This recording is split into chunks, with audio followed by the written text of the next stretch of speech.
প্রাজ্ঞতা বিজ্ঞতা এটা যতক্ষণ আপনার মধ্যে আমার মধ্যে না আসবে ততক্ষণ আমরা ইনফরমেশন নিয়ে কাড়াকাড়ি করব, মারামারি করব, ঠেলাঠেলি করব, ঝামেলা করব।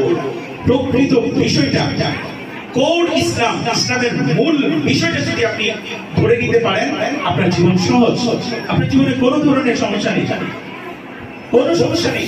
ঠিক রোজার ক্ষেত্রে যদি আপনি ধরে ফেলতে পারেন যে এটা আমাকে কেন এসেছে, কি এটা মূল কথাটা কি, মূল কথাটা হলো গোটা কোরআনের যে আলোচ্য বিষয় মানুষ, এই মানুষকে এক আইসোলেশনের মধ্যে নিয়ে যাওয়া, রমাদানের 30 দিনের প্র্যাকটিসের মাধ্যমে তাকে এমন এক ব্যক্তিত্ব হিসেবে গড়ে তোলা যে ব্যক্তি হিসেবে হবে উদ্ভাসিত, আলোকিত, নূরে নূরান্বিত, যার আচরণ থেকে সুগন্ধি বেরোয়, যার কথা থেকে শান্তি ছড়ায়, যার কথা থেকে জ্ঞান ছড়ায়, যার প্রতিটি পদক্ষেপ আমাদেরকে মোহিত করে আকর্ষিত করে। সুবহানাল্লাহ।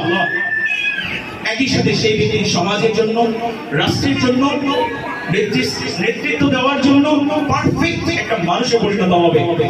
এটা করার জন্যই রমাদান। তাহলে আমরা আসছিলাম যে রমাদানের গুরুত্ব বুঝলাম, রমাদানের মূল লক্ষ্য মানুষকে তাকওয়াবান বানানো বুঝলাম। রমাদান মর্যাদাপূর্ণ, এই জন্য রমাদানের কোরআন নাযিল হয়েছে। আর কোরআন হলো মানব জাতির হেদায়েত। এর মধ্যে সুস্পষ্ট আয়াতসমূহ বিবৃত আছে, আলোচনা করা আছে, এর মধ্যে সত্য মিথ্যা পার্থক্য করার জ্ঞান আছে, আমরা বুঝতে পারলাম। এই জন্য রমজান মর্যাদাপূর্ণ। পাশাপাশি আমরা এটাও বুঝতে পারলাম যে কোরআনের মূল আলোচ্য বিষয় মানুষ, আর আমি একজন মানুষ, আমাকে নিয়ে কোরআন আলোচনা করেছে। পৃথিবীর আর কোন গ্রন্থ, কোন জ্ঞান এইভাবে স্পেসিফিক আমাকে নিয়ে, আমার সুবিধা, আমার সমস্যা, আমার ব্যাপার স্যাপার নিয়ে এত ডিটেলস, এত গুরুত্ব দিয়ে আর কেউ আলোচনা করেনি।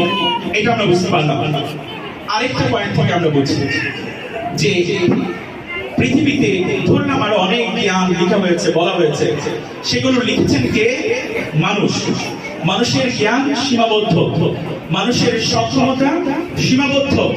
তাদের কোন সিদ্ধান্ত নিতে গেলে ব্যক্তিগত স্বার্থ এর উপরে উঠে যাওয়া এটা সবসময় সম্ভব হয় না।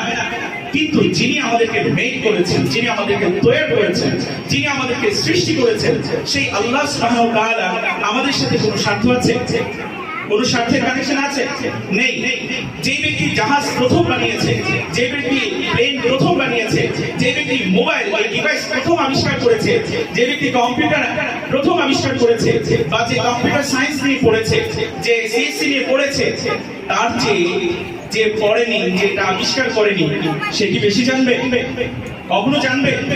কখনোই জানবে না। অতএব যে আল্লাহ সুবহানাহু ওয়া তাআলা আমাকে মেক করেছেন, আমার সফটওয়্যার আমার দেহের মধ্যে স্থাপন করেছেন,